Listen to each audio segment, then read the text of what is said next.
HSC ICT chapter 5 এর খুব গুরুত্বপূর্ণ একটা প্রোগ্রামিং নিয়ে আলোচনা করব। আমি শুধু কোডটা দেখাচ্ছি।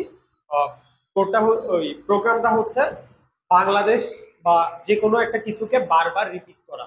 অর্থাৎ আমি আজকে দেখাবো, ধরো বাংলাদেশ লেখাটাকে 20 বার প্রিন্ট করার কোড লিখো।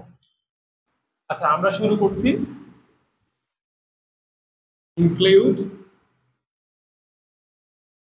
stdio.h, অনেকে অনেক ভাবে লিখে, আমি মেইন ফাংশন দিয়ে শুরু করছি। Int main. তো আমি যেহেতু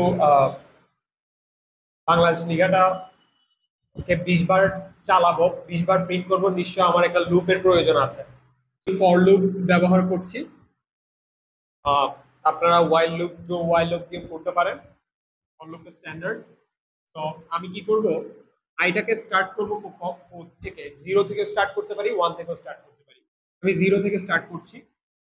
দেন আমরা আমাদের কন্ডিশন, লুপের তিনটা ধাপ আছে। একটা হচ্ছে ইনিশিয়ালাইজেশন, একটা হচ্ছে কন্ডিশন, আর একটা হচ্ছে ইনক্রিমেন্ট ডিক্রিমেন্ট। ওকে, সো এখন এখানে কন্ডিশন কি হবে, 20 বার প্রিন্ট করতে হবে, অর্থাৎ 20 এর ছোট কিংবা 20 এর সমান হতে পারবে এই সংখ্যাটা।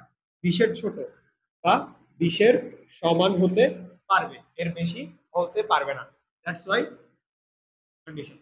এখন কাহিনী হচ্ছে 0 থেকে 20 পর্যন্ত, 0 থেকে 20 পর্যন্ত সংখ্যা কয়টা? 21টা না ভাইয়া? তাহলে জিনিসটা ভুল হইল না? আমি এখানে কি দিতে হবে, আমাকে 19 দিতে হবে না? কিন্তু আমি যদি এখানে 1 দিতাম, দেন আমি এখানে 20 দিতাম, তাই তো? আচ্ছা, তো এখন আমি ইনক্রিজ করব। কত করে ইনক্রিজ করব, কত করে চালাবো? বারবার প্রিন্ট হবে, অর্থাৎ একবার বাংলাদেশ, একবার বাংলাদেশ, অর্থাৎ ইনক্রিমেন্টটা কত করে হচ্ছে, 1 করে হচ্ছে। সেজন্য আমি এখানে প্লাস প্লাস দিব। ওকে, তো আমাদের সবকিছু করা শেষ। আমি এখন ব্র্যাকেট শুরু করব। ব্র্যাকেটের মধ্যে কি দিয়ে দেব, প্রিন্টএফ দিয়ে আমি এখানের মধ্যে জাস্ট বাংলাদেশ লেখাটাকে প্রিন্ট করার জন্য দিয়ে দিব।